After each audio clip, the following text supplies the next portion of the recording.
এই সরকারের উপদেষ্টাদের মধ্যে একটা অংশ আওয়ামী লীগের নিষিদ্ধ চায় না। এখন কারা কারা গোপনে আওয়ামী লীগের নিষিদ্ধ চায় না, ওই মিটিং এর আমরা তালিকা চাই।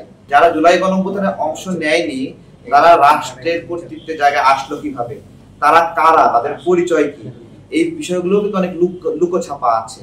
তো এই জায়গায় জায়গায় আমরা ভারতের ছাপ দেখতে পাচ্ছি, তাদের নজরদারির ছাপ, তাদের কর্তৃত্বের ছাপ, যেগুলোর মাধ্যমে তারা কই থেকে আসলো আমরা কেউ জানি না। কিন্তু এটা সত্য, তারা জুলাই গণঅভ্যুত্থানে অংশ না নিয়েও জুলাই গণঅভ্যুত্থানের বেনিফিশিয়ারি হয়েছে। তারেক ভাই, আমরা দেখছি। জি, অনেক ধন্যবাদ।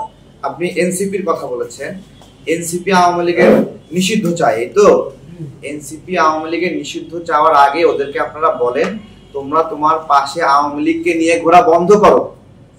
তুমি আওয়ামী লীগকে নিয়ে ঘুরবা, শেখ হাসিনাকে আরো অনেক দিন রাখতে চায়, আজীবন রাখতে চায়, সে সকল ব্যবসায়ীর কাছ থেকে টাকা পয়সা নিবা, তাদের বিল্ডিং এ অফিস করবা, এগুলো একসঙ্গে যায় না। তাদের দিল, তাদের অন্তর ভাইরাসে ভরে গেছে। তারা একই সাথে দুইভাবে কথা বলছে। এখন পর্যন্ত তাদের আওয়ামী লীগ নিষিদ্ধ যাওয়ার যে দাবি, তৎপরতা, এইটা আমাদের কাছে মনে হয় তারা আওয়ামী লীগের নেতা কর্মীদেরকে তাদের সঙ্গে নিতে চায়। আওয়ামী লীগ নিষিদ্ধ হলে এটা নিতে তাদের জন্য সহজ হবে, আমাদের কাছে এটা মনে হয়। এবং তারা এটা করছে, তাদের কেন্দ্রীয় কমিটিতে আওয়ামী লীগের লোক রয়েছে, জেলায় জেলায় আওয়ামী লীগের লোক আছে। এবং এই যে এনসিপির পক্ষ থেকে যে উপদেষ্টা আসিফ মাহমুদ, মাহফুজ আলম, তারাও তাদের এলাকায় আওয়ামী লীগকে সাথে করে নিয়ে শক্তি প্রদর্শন করছে, মিটিং মিছিল করছে। তাদের বিরুদ্ধে করছে যারা কিনা 16 বছর 17 বছর রাজনীতিতে মজলুম ছিল, তাদের বিরুদ্ধে আওয়ামী লীগকে সাথে করে নিয়ে শক্তিমত্তা প্রদর্শন করছে, শক্তি প্রদর্শন করছে।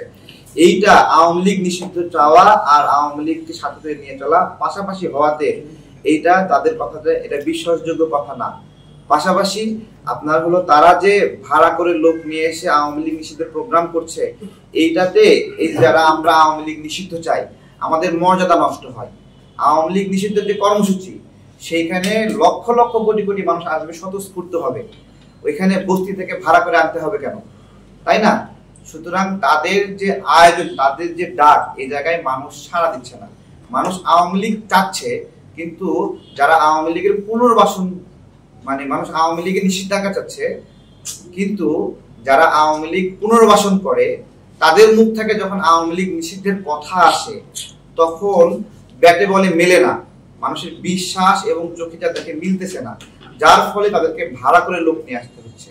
সত্যিকার অর্থে জনগণ, রাজনৈতিক দল সবাই মিলে ঐক্যবদ্ধ হওয়া দরকার, আওয়ামী লীগ নিষিদ্ধের আওয়াজ তোলা দরকার এবং সরকারকে এক খোঁচাই আজ থেকে আওয়ামী লীগ নিষিদ্ধ, এই কাজটি সাহসের সঙ্গে করা দরকার। এবং আমরা দেখতে চেয়েছিলাম যে এই সরকারের উপদেষ্টাদের মধ্যে একটা অংশ আওয়ামী লীগের নিষিদ্ধ চায় না। এখন কারা কারা গোপনে আওয়ামী লীগের নিষিদ্ধ চায় না, ওই মিটিং এর আমরা তালিকা চাই। সবকিছু তো তালিকায় প্রকাশ করতে ডক্টর ইউনূস স্যার অভ্যস্ত, উনি অন্যকে দেখাতে অভ্যস্ত। ওনার ভিতরে কি আছে, ওনার মনটা একটু আমরা দেখতে চাই, ওইটা ওয়েবসাইটে দেখে দিই। আচ্ছা,